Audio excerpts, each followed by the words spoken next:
बेचारी बहू। सरिता की शादी एक अच्छे परिवार में हुई है। उसका पति रोहन उसे बहुत प्यार करता है। घर में उसकी सास शांति और ननद मीनाक्षी भी है, जो सरिता के किसी काम में दखल अंदाजी नहीं करती। लेकिन फिर भी सरिता को ऐसा लगता है कि दुनिया की सबसे ज्यादा बेचारी बहू वही है और सबसे ज्यादा अत्याचार उसी पर हो रहा है।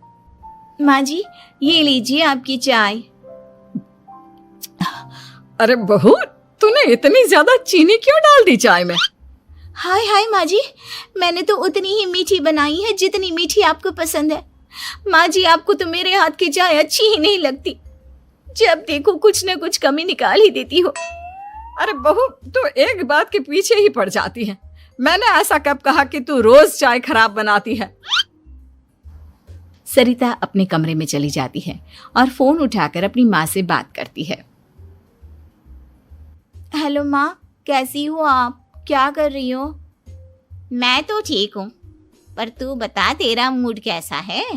तेरी आवाज से लग रहा है कि कुछ तो हुआ है तेरे ससुराल में। अरे क्या बताऊँ माँ, यहाँ तो हर समय मेरे साथ बहुत बुरा व्यवहार होता है। मैंने अपनी सास के लिए इतनी अच्छी चाय बनाई, लेकिन मेरी सास चाय पीते ही मुझे 4 बातें सुना दी।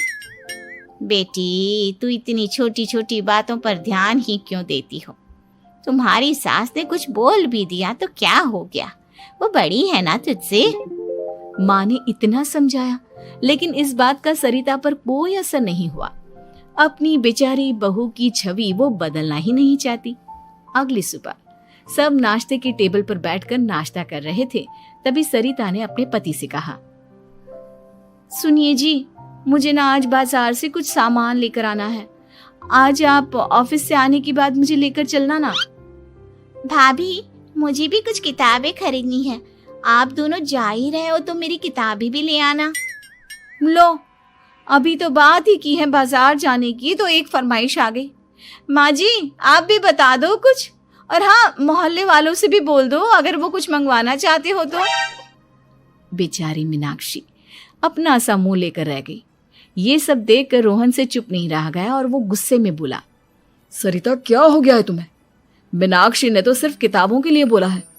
तुम्हें मीनाक्षी से इस तरह से बात नहीं करनी चाहिए। माफी मांगो उससे अभी। क्या? मैं माफी मांगू? दिन भर आपके घर के काम करूं मैं, आपकी और आपके घर वालों की बातें सुनूं मैं, और अब माफी भी मैं मांगू? ऐसा कभी नहीं हो सकता। ये बोलकर सरिता वहां से चली जाती है। एक दिन उनकी पड़ोसन घर आती है। अरे सरिता, क्या कर रही है? और क्या करूंगी भाभी जी, बस घर का काम ही कर रही हूँ। आप बताओ कैसे आना हुआ? अरे मैं तो तुम्हारा हालचाल पूछने आई थी, लेकिन तुम तो बिजी लग रही हो। कोई बात नहीं, मैं बाद में आ जाऊंगी। और क्या करूं भाभी जी, जब से शादी होकर आई हूँ ना, बस काम ही कर रही हूँ, और इस घर में ना कोई मेरी कदर नहीं करता। पति है जो बस घर से ऑफिस, ऑफिस से घर। ननद को तो कॉलेज से फुर्सत नहीं। बची सास तो उनका सारा समय मेरी गलतियां निकालने में लग जाता है। अरे ये क्या कह रही हो सरिता?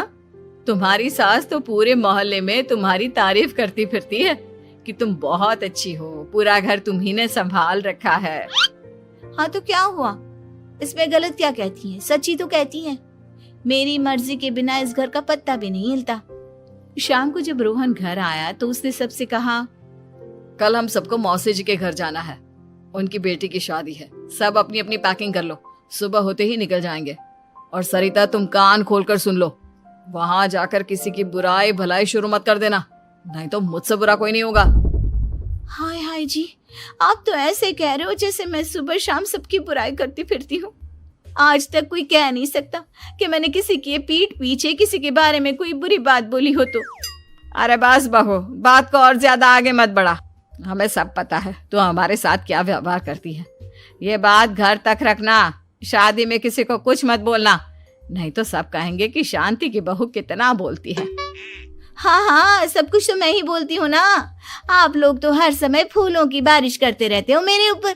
सारी गलती मेरी है जो मैं इस घर में आई, सबका कितना ध्यान रखती हूँ, लेकिन फिर भी मेरी तो आप लोगों की नजर में कोई कदर ही नहीं है।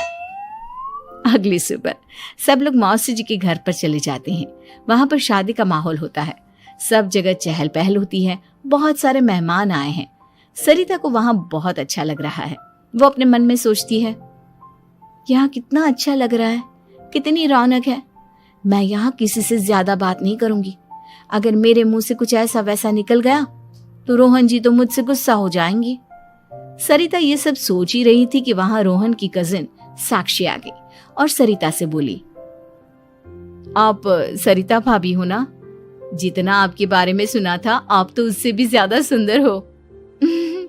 हाँ वो तो है, मेरी सुंदरता की रोहन जी की किस्मत बहुत अच्छी है जिन्हें मैं मिली। लेकिन आप कौन है? मैंने आपको पहचाना नहीं। मैं रोहन भैया की कजिन हूँ। आपकी शादी पर नहीं आ पाई थी ना, इसलिए आप मुझसे मिली नहीं कभी। शांति मौसी और मीनाक्षी आपकी बहुत तारीफ करते हैं। क्या कहा तुमने? मेरी तारीफ? कभी नहीं। मेरे ससुराल वाले कभी मेरी तारीफ कर ही नहीं सकते। मैं इतनी अच्छी हूँ, मेहनती हूँ, लेकिन उन्हें तो मेरी कदर ही नहीं।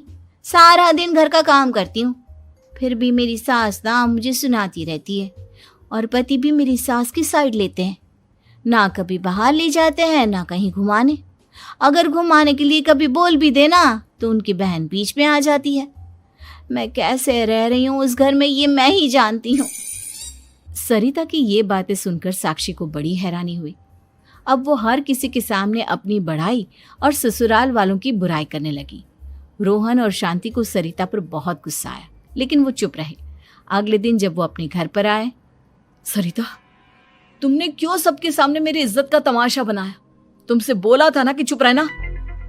अजी ऐसा भी क्या कह दिया मैंने जो इतना भड़क रहे हो? तुम जहां जाती हो अपना रोना शुरू कर देती हो, कभी किसी दूसरे की बात ही नहीं सुनती, बस अपनी कहती रहती हो। तुमने सबके सामने हमारा तमाशा बनाकर रख दिया है। हे भगवान, मैं तो किसी से कुछ नहीं कहती। सीधी सादी बहू मिल गई है ना सबको, तो जो जी में आए वो करो। सरिता ने अपने आगे किसी को कुछ बोलने ही नहीं दिया, और उस दिन भी उसने सबके सामने खुद को बेचारी बना ही दिया। अगले दिन मीनाक्षी कॉलेज के लिए लेट हो रही थी, इसलिए वो हर काम जल्दी जल्दी कर रही थी। अपना नाश्ता लेने किचन में गई और पतीले में रखे गरम दूध को गिलास में डालने लगी।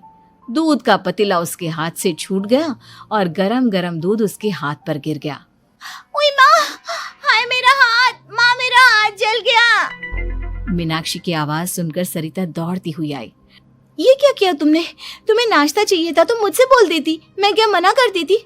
अब पता नहीं कितने दिन की मुसीबत पाल ली तुमने। सरिता मीनाक्षी को उसके कमरे में ले गई और उसका बहुत ख्याल रखा।